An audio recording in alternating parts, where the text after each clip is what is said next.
অনেক শাশুড়ি আছে পান থেকে চুন খসলে বদদোয়া দেয় বৌমারে, আছে না নাই? কিন্তু এটা কল্পনা করে না যে এটা আমার নিজের পেটে ধরা ছেলের বউ। এই মেয়ের বদদোয়া দিলে তো আমার ছেলের পরিবারের ক্ষতি, আমার নাতি নাতনিদের ক্ষতি।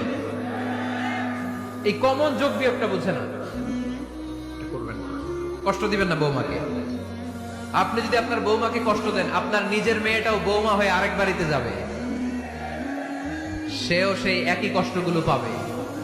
এগুলো যখন আপনারে শোনাবে তখন আপনি শান্তিতে থাকতে পারবেন না। চিল্লায় বলেন ঠিক কিনা? পারবেন না আপনি শান্তিতে থাকতে।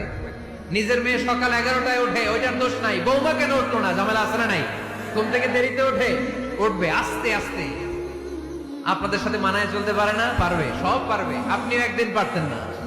আপনি যখন প্রথম বৌমা হয়ে গেছিলেন ওই কথাগুলো খেয়াল করেন, আপনার দিনগুলো তখন কেমন কেটেছিল। আপনাদের সাথে মানায় চলতে পারে না? পারবে, সব পারবে। আপনিও একদিন পারতেন না। আপনার অনেক অভিজ্ঞতা আছে, বৌমার কোনো অভিজ্ঞতা আছে? নতুন এক্সপেরিয়েন্স নাই। বৌমাকে একটু সময় দেন, একটু গুছায় নিতে দেন, পারবে। রান্না ভালো হয় না? পারবে। বউদের উপর জুলুম করেন না।